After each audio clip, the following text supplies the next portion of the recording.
Have you ever noticed how when someone asks you about your weekend and you say, honestly, nothing much, just stayed in, made some tea, went to bed early, there's this tiny flicker of apology in your voice, like you owe them something more exciting, like nothing happened is a confession instead of just the truth. We live in a culture that treats a quiet life like a consolation prize. Like if you're not chasing something loud, a promotion, a trip, a party, a plot twist, you're somehow doing life wrong. But here's the strange thing. Psychology keeps circling back to. Some of the calmest, most self-aware people you'll ever meet are the ones who have deliberately, quietly, unapologetically chosen boring. And I don't mean boring like empty. I mean boring like unbothered. Let me show you what's actually happening in the mind of someone who craves a quiet life, because it's not what most people assume. The common assumption is that people who love routine and stillness are just unambitious, or maybe a little scared of life, that they're hiding from something. And sure, sometimes withdrawal can look like avoidance. We'll get to that. But for most people who genuinely crave quiet, what's going on underneath is closer to the opposite of fear. It's regulation. Your nervous system, whether you've ever thought about it this way or not, is running a constant background calculation. How much stimulation can I handle before I tip from engaged to overwhelmed? Psychologists call this your arousal threshold, and it's wildly different from person to person. Some people are built like sports cars. They need noise, novelty, and risk to feel alive. Other people are built more like sailboats. They don't need a storm to feel like they're moving. A steady wind is enough. Neither is broken. They're just tuned differently. Think about a kid at a birthday party.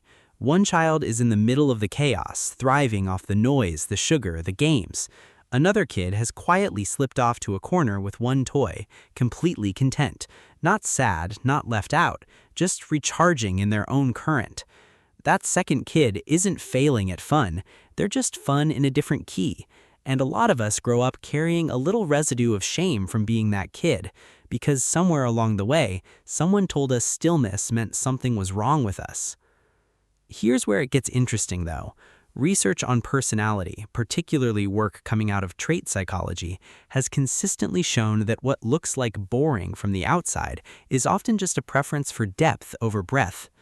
People who crave quiet tend to score high on traits linked to introspection and low sensation seeking, but that doesn't mean their inner world is quiet.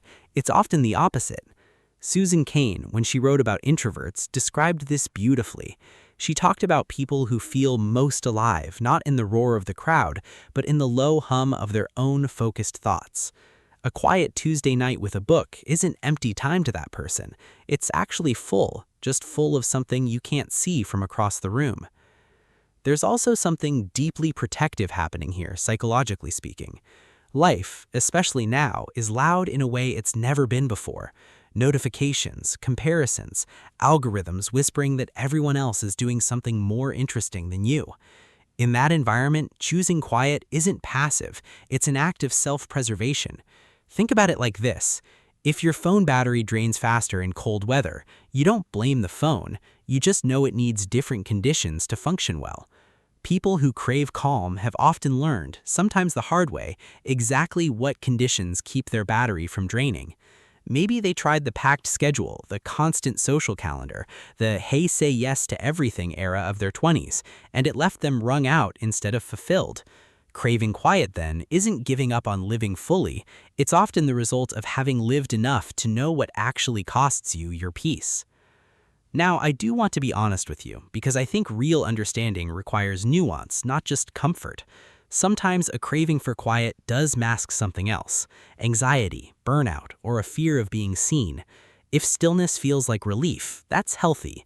But if stillness feels like the only place you feel safe, and the outside world feels threatening rather than just tiring, that's worth gently examining, maybe even with someone you trust. The difference matters. One is a preference, the other is a wound wearing a preference's clothes. And there's no shame in either, just value in knowing which one you're carrying. But for most people, that craving for a quiet, unremarkable life is simply wisdom dressed down in comfortable clothing. It's the nervous system saying, I don't need constant proof that I'm alive. I just want to feel like I'm home. There's a certain quiet defiance in that, actually. In a world built to keep you scrolling, spending, performing, choosing a slow morning, a repetitive routine, an early night is almost rebellious. You're not shrinking, you're just refusing to perform a version of aliveness that was never yours to begin with. So, if you're someone who feels most like yourself in the stillness, on a porch, in a kitchen, in the 15 minutes before anyone else wakes up, I don't think you're missing out on life. I think you might understand something about it that louder people spend years trying to learn, that peace isn't the absence of a story. Sometimes it's the whole point of one. If this resonated with you, tell me in the comments. Are you a quiet life person, or does stillness make you restless? And if you want more of these deep dives into why we do what we do, stick around. There's a lot more to unpack about the way your mind quietly runs the show.